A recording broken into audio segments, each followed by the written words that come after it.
if you have not been accused of rape yet, you're not famous enough. It's women. I don't know what to say with them. Fuck. Like, what am I going to do with women, you know? If you heard that story, Yeah. the same story, would you be so willing to believe it, or would you be suspicious? But that's what the charge was, oral population. No. Look, I said the only guy who could beat me is John Jones, probably. okay. Other than that, nobody else. Okay. But he'll still get a fight. Hey, Sure. John Jones, if you want to test that theory, Yeah, me and him will take you. let me know. We'll do it. Well, history. I No, don't- wait, before you say that, I don't mind dying right now on this table. I've been with over 4,000 women in my life. I'm the fucking craziest. Man, I love having sex. You know, semen retention, you're gonna mess up your testicles. Don't let nobody left- convince you that semen retention is the way to go. No, I trained in China with the Shaolin monks. They don't ever not, and they're the strongest humans on the planet. Jesus Christ. Yeah. And they live till 130, 140. Shaolin monks, crazy, powerful. Break me and you in half, make us into tortilla. You're gonna be guacamole. Well, guys, you already know what fucking time it is. We are back with the modern day Steven Seagal, the goober who self-proclaims to have trained with the Shaolin monks, where the only thing he seemed to have learned was how to not bust a nut, and how to basically get gadooshed and bent over by everybody on the internet. So of course, I am talking about the one and only bend over Azoulay. And man, is he just on a streak of getting bent over like we have never seen before. Not only did we just watch him get humiliated by a bunch of sparring footage that he did not want to get released whatsoever, but for some reason he has gotten the bright idea to be going on all of these different little podcasts where it basically just ends up becoming a shit show as soon as this motherfucker gets in front of a podcast mic. And in one of our previous videos about a week ago, we had viewed the first half of one of these little podcasts that he decided to go on, where he thought it was a good idea to do a 1v10 debate, and of course it did not work out too well for him because he just got fact-checked the entire time. And instead of debating by providing any type of argument or anything like that, he decided that he was going to default to just making up stories and use those stories to justify why the thing he was talking about was bad. And in one of these cases, he was trying to argue against therapy, and his reasoning as to why it shouldn't be a thing was because he banged his therapist, and he then had the audacity to make a grape joke right after. At 19, I you're went to see a mature. therapist again, and I ended up fucking her. Oh, your therapist should be fired.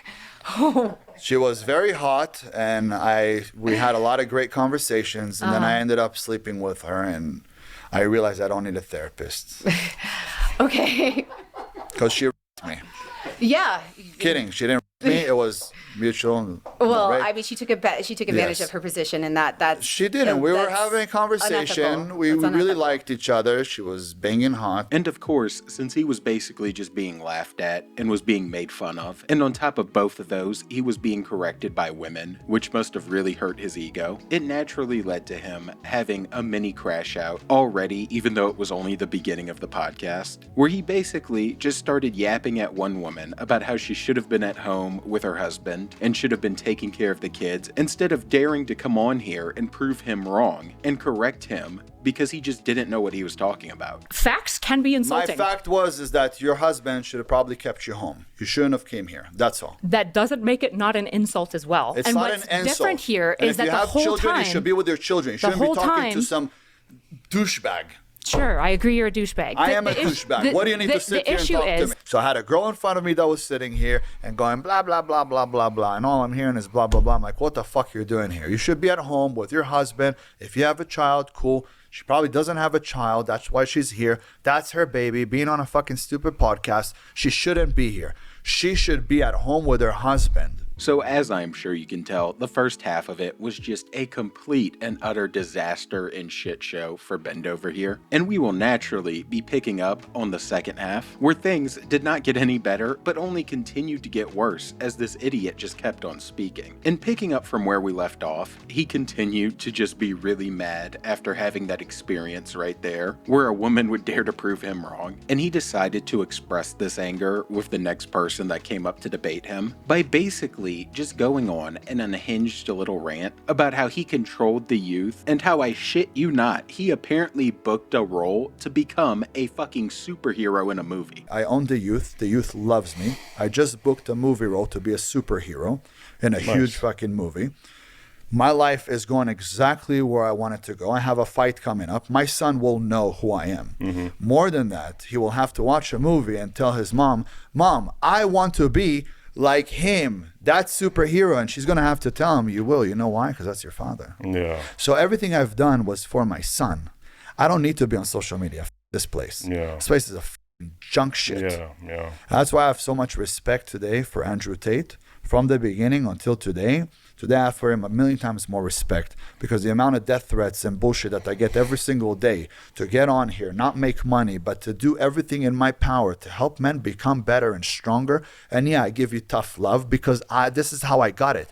I got from my dad tough love. If I need to get a smack, I got a smack. If I need to get a battery or a phone to the fucking head, I got a phone to the head. I have 24 stitches here from my dad because he took the fucking kettle and put it in my head, threw it across the room. And it hit me right here and I went fucking bleeding.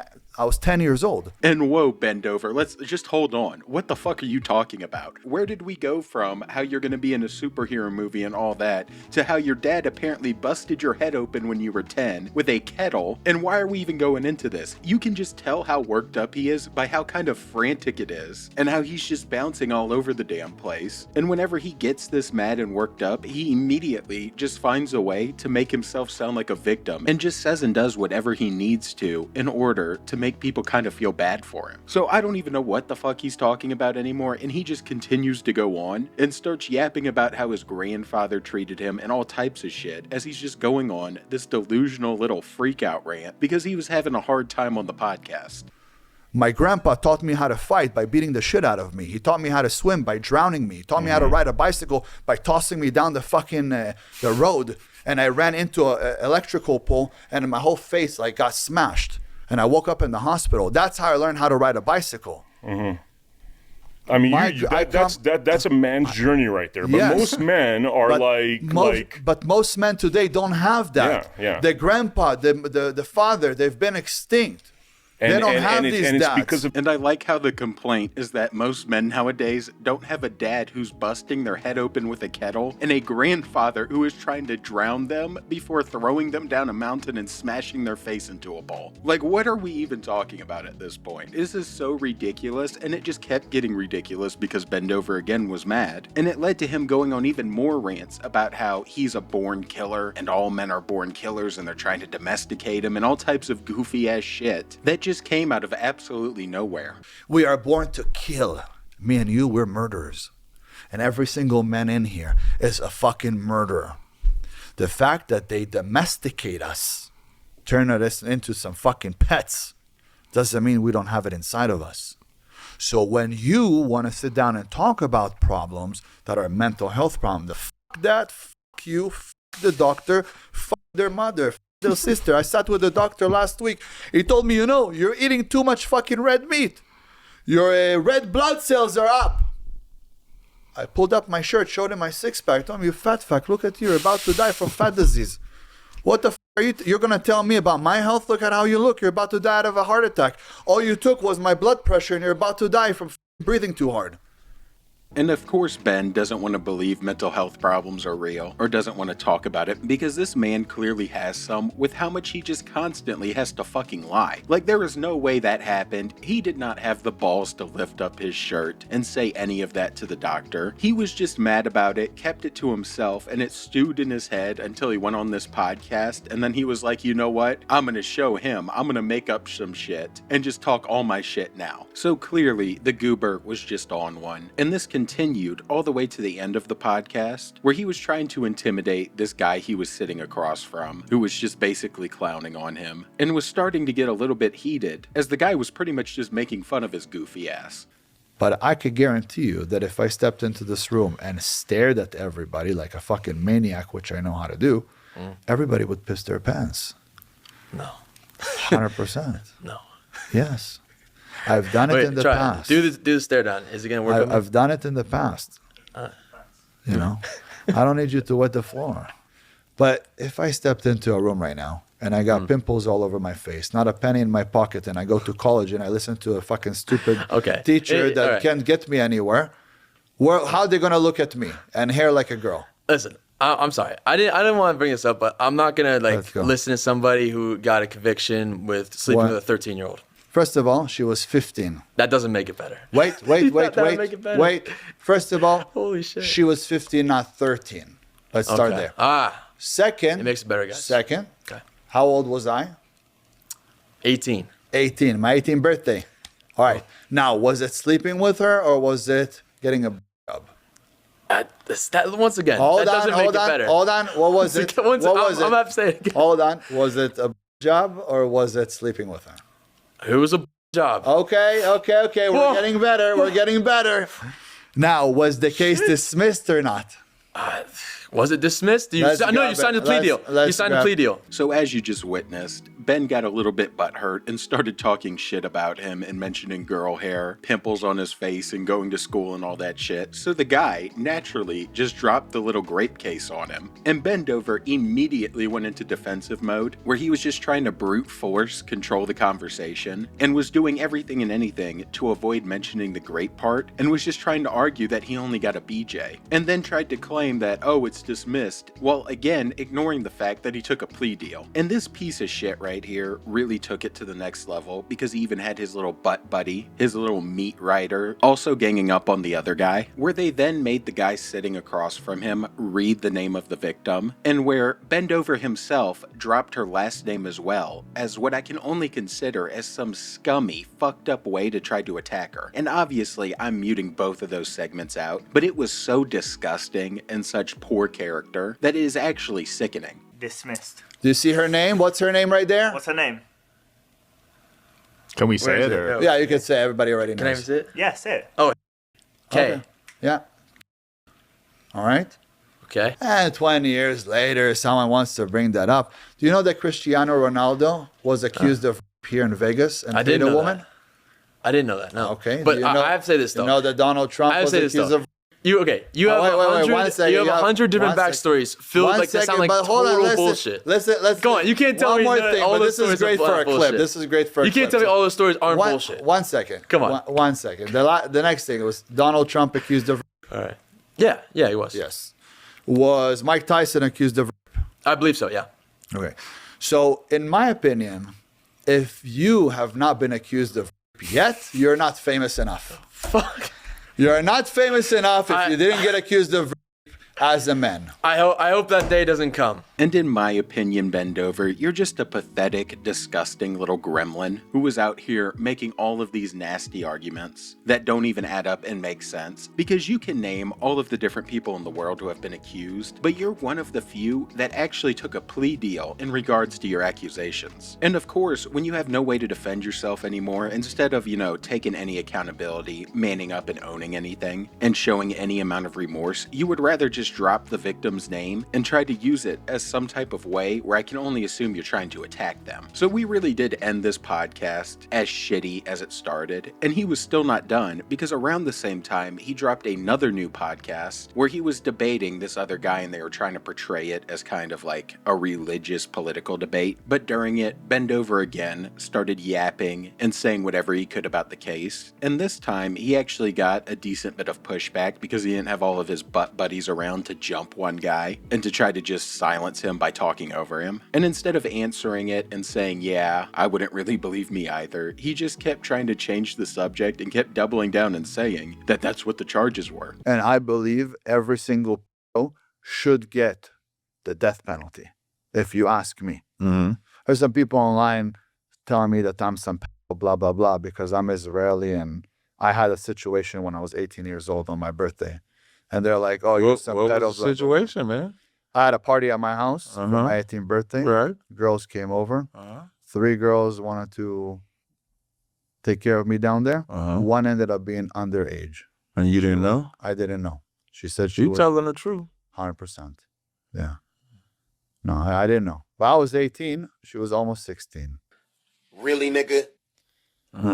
Things happen. So I went to jail for 30 days for all copulation with a minor. So people made it seem like it happened today. Today I'm 36 years old. Mm-hmm. It happened on my 18th birthday. Shit happens. I'm not going to sit there and ask people for IDs. The other way. Can you fault them, though, for calling you? What was they calling you, Pete? I'm not talking about, but back then, can you fault them when they find that out? Well, no, when they came, the police came to the house. And even now, can you fault somebody for calling you that? Can I fault? What do you mean? Meaning, you don't want, you're saying that happened when you was 18, you're 36 now, so that's right. About 18 years ago. 18 years. Right? So when someone finds that out, can you fault them for being suspicious about you? Like, or should they just accept your story? And the reason why I say that is because as much as we see about children getting taken advantage of, teenagers getting taken advantage of, should it be something where you got to take yourself outside of yourself for that is why I'm asking you. If you heard that story, the same story, would you be so willing to believe it or would you be suspicious? But that's what the charge was, oral calculation. No. But you don't want nobody to fault you for it now, is what I'm saying. So that means you would want me to accept if you did something when you're 18 years old with a 15-year-old girl, in my opinion, that's 2.5 years difference. But is that because you have that on your jacket? No. Because if you go today to other places around the world, the age of consent is different everywhere. And Islam is 9. So I think, is it? That's Muhammad did Aisha at 9. Yeah, but he married her at 6. Yeah, that's even worse. Yeah. So is it 6 or 9? 6. 69, God. And of course, he is leaving out a whole lot of context so he can try to manipulate the situation, just like we watched him attempt to manipulate it by saying almost 16 instead of just saying 15. So he's doing everything he can to make it seem less bad. And even with the guy across from him not having all of the context, he naturally starts hitting him with some counter arguments, and Bendover just ignores them and just keeps going. And once his whole age of consent across the world is different, so what I did is okay argument didn't work out too well, he immediately changed the subject and conversation, and they just didn't return back to this, but they returned to a whole lot of other stupid-ass things, like him talking about the whole 30 guys incident, where now he got his ass whooped by 30 guys, and it was no longer him beating them all off. I used to hate black people, because when I was 13, I got jumped by like 30 of them. They beat the living shit out of me. Where was you living at? Calabasas. Well, I lived in North Hollywood, but I went to a party in Calabasas. They beat the living shit out of me. I was like, what the fuck? Like, how do you jump on one kid? One kid. I'm 13. Beat the shit out of me. Then I had one of my closest friends was a black guy. Then I caught him stealing my phone. And then I was like, I'm done with black people. And then 3 years ago, something happened. What happened? And almost like I understood. I started to see souls, not colors, not where you're from. Matter of fact, I was best friends growing up. The only black friend that I had after that was Dr. Dre's son, little Andre. And he overdosed and died when I was 16. And that's why I was like, okay, this is what it is. Continue. Became more friends with my people, Israelis. And then after this, he just proceeded to go on rants about how he needs to find himself a virgin and how he's only dating women 24 years and younger. And it was just a whole lot of bad looks, because with this guy's track record, the last thing we need is him interacting with very young women who are virgins. But yeah, he was just doing and saying everything to justify it. Look, I'm looking today for a virgin. And also Azoulay, in Hebrew, the abbreviation of it, A-Z-O-U-L-A-Y, means Isha zona uchalala lo ikachu. A woman that is dirty and a whore, I will not take. And it also came up in my bar mitzvah, in my parasha. So I have to be with a holy woman. It's stuck here in the brainwash. And you think Jewish women are holy? They brainwash the fuck out of me. Only a virgin. So you're only going to get a Jewish woman though, right? Only Jewish woman. The woman I'm going to be with next is going to be my wife forever. I'm going to have 12 children. So I met a few women, talking to them. They really are. You better get them young. They push out 12. They can't. Yeah. I have them between right now 21 to 24. I don't speak to them that's over a good the age of 24. If you're going to have 12 kids, that's a good age. Yeah, over 24, I don't speak to them. I spoke to them just so I could have something to talk on the podcast. Have some interesting information from these 30-year-olds. 30, 35 to 40. Interesting information. It's a different learning curve with that age, though, because everything is education. You're going to have to train that woman, whether she's older or young. You're still going to have to train her. Train. Yeah, don't Train be them in the afraid. gym. No. You can say you train them in real life. Don't be afraid. I mentor them for free. That's another word for train. That's okay. mentor them. I guide them. Instruct. Is that better? Them, You yes. instruct them. There we go. Instruct them. You're going to have to instruct them, whether they're 21 or whether... I'm already the most hated man on the planet. Next thing you know, I'm They this gonna be like, "I heard you on that misogynistic moron. podcast." And there you have it. Bendover is looking for a very young woman so that he can train her and mentor her into serving him. And I have a feeling he is never going to find it with the way this guy acts and the reputation he has. But with that being said, that's enough of this clown for one day, and he is just only managing to look more and more stupid. So if you enjoyed, please drop the sub and a like and join the Saints Mafia, where we are flaming all of these dipshit lol cows. And I'm out. Watching Bendover Azoulay continue to look like a jackass. In peace. Without the cow. Yeah, I get punished for being as good looking as I am. Caramel, sexy, shredded, rich, famous. And I now have to suffer for that? What